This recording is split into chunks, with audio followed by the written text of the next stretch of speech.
everyone, it's me, Mary Elizabeth Solibio, a nursing student from Negros Oriental State University.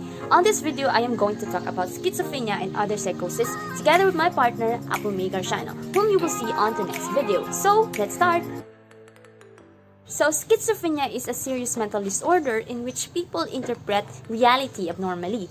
It may result in some combination of hallucinations, delusions, and extremely disordered thinking and behavior that impairs daily functioning and can be disabling.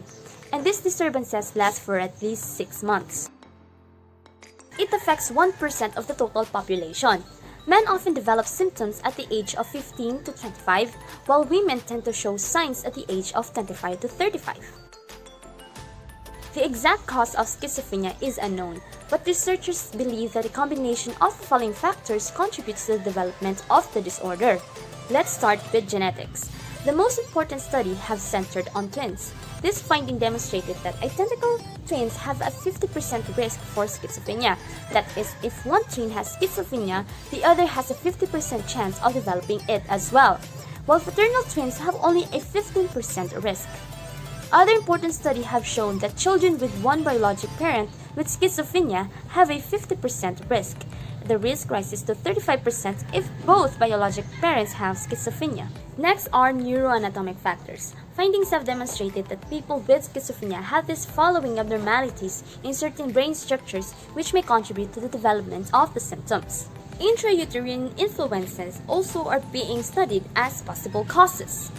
Then we have the neurochemical factors. The most important neurochemical theories involve these two. Dopamine. Excessive dopamine activity is linked to hallucinations, agitations, and delusions, which are also symptoms of schizophrenia. Serotonin, which modulates and helps to control excess dopamine, also may cause schizophrenia. Some believe that excess serotonin itself contributes to the development of the disorder. Lastly, we have the immunovirologic factors. Cytokines which play a role in signaling the brain to produce behavioral and neurochemical changes needed in the face of physical or psychological stress is also believed to contribute to its development. We also have the following factors. Behaviors and functional deficiencies seen in schizophrenia vary widely among patients. Signs and symptoms are divided into 3 clusters. So we have the positive, negative, and cognitive symptoms. Let's start with the positive ones. These are associated with temporal lobe abnormalities. These are called deviant symptoms, meaning symptoms that are present but should be absent. They indicate that the patient has lost touch with reality.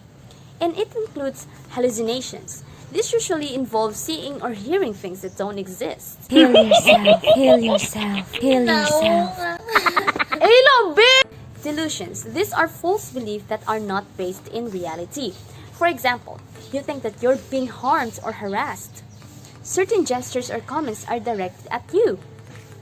Patient believes that others can read his mind. Next, we have the negative symptoms.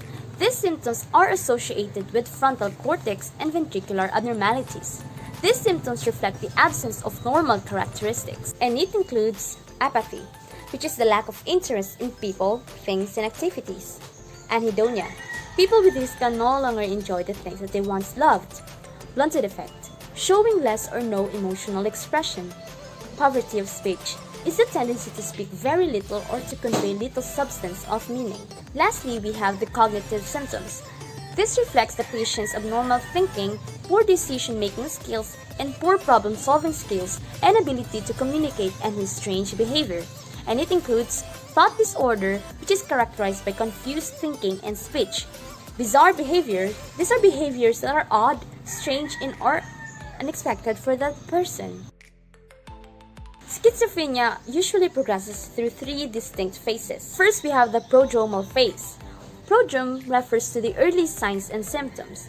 On this phase, the patient may withdraw from friends and families in hobbies and interests, exhibit peculiar behavior, and deterioration in work and school performance. Then we have the active phase. This phase wherein the patient starts to experience the symptoms such as hallucinations, delusions, and incoherence. Lastly, we have the residual phase. This is the phase wherein patients have fewer obvious symptoms. The psychosis is muted, however some symptoms are still present. Schizophrenia is classified into 5 subtypes. We have the paranoid. Symptoms include hallucinations and/or delusions, but the speech and emotions may not be affected. Then we have the disorganized. Patients often show little or no emotions in their facial expressions, voice tone, or mannerisms. At times, they have inappropriate emotional responses to the situation, such as laughing at something sad.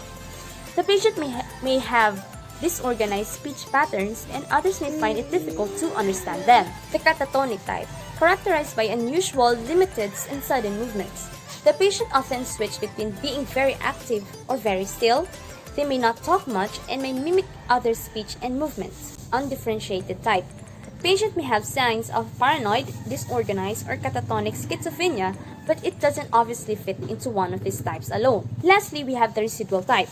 The patient may be diagnosed with this type of schizophrenia if they have a history of psychosis but only experience the negative symptoms. For example, slow movement, poor memory, lack of concentration, and poor hygiene. Other disorders are related to, but distinguished from, schizophrenia in terms of presenting symptoms and the duration or magnitude of impairment. First, we have the schizophreniform disorder. It is a type of psychotic illness with symptoms similar to those of schizophrenia but lasting for less than 6 months. The delusional disorder. It is a generally mental illness in which a person presents delusions but with no accompanying prominent hallucinations, thought disorder, mood disorder, or significant patterning of effect. Brief psychotic disorder. This is what doctors call psychotic symptoms that come unsuddenly but last for only a short time, which is less than a month. It may or may not be due to stressful events. Lastly, we have a shared psychotic disorder, which is a rare type of mental illness in which a healthy person starts to take on the delusions of someone who is close to them and has a psychotic disorder. And that's it for the first part. Please check the next video for the medical and nursing management discussed by Ms. Applemakar channel. Thank you!